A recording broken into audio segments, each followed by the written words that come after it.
The White House has said overnight 70 nations are now in direct talks over trade tariffs and to get some kind of reprieve. As far as you're aware, are we one of them? Well, you know, the problem here is tit-for-tat trade war, everybody loses. And I just hope that there's a bit of common sense here. What Donald Trump has done in imposing tariffs on Australia is just flat out wrong. He says they're reciprocal tariffs. Well, as the Prime Minister said last week, we don't impose tariffs on US goods coming to Australia, so those tariffs should be zero. They're not the sort of actions of a friend. And so we will continue to take every step that we responsibly can to make that case to the United States. But I tell you what, we're not prepared to trade off, and that is Australian medicine, the cost of Australian medicine at the pharmacist.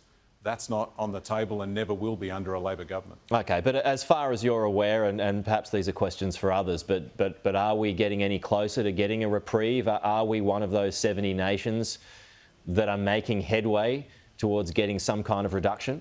Well, Donald Trump's been pretty clear for decades that he thinks tariffs are the answer. I think most people know that tariffs are not the answer here, and you're seeing the impact of that on markets.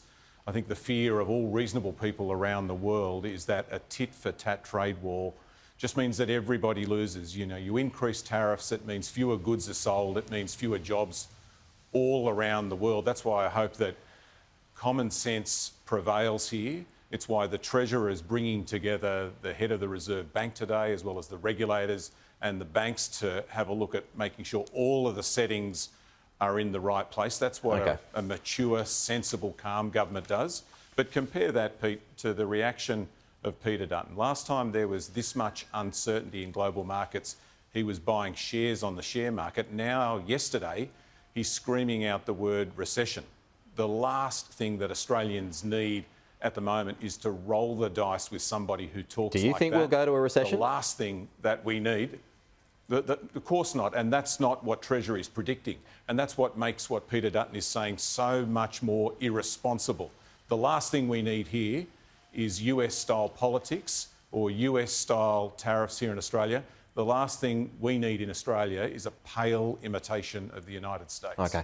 Just a final one here, Jason. The Greens want to limit negative gearing and the 50% capital gains tax discount to just one property and scrap the discount for other assets. That'll be announced today. But in the event of a hung parliament, will you have to entertain these ideas if it's a hung parliament in your favour? No. Flat out no. And the Greens could do themselves a favour like the Liberal Party and actually vote for the measures that we've put into the parliament to build more housing. You know, we've built about 500,000 homes in the last 3 years. We expect to be able to build more than 1 million homes in the next 5 years. There's a big and important piece of legislation that took 2 years to get through the parliament called the Housing Australia Future Fund that builds social housing and affordable housing, including housing for women fleeing domestic violence. The Greens and the Liberals stood against that for almost 2 years.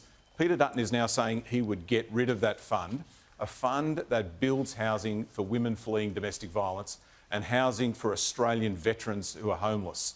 I think that tells you that the priorities of Peter Dutton and the Greens are all wrong. OK, Jason Clare, thank you for your time. We'll leave it there and chat to you soon.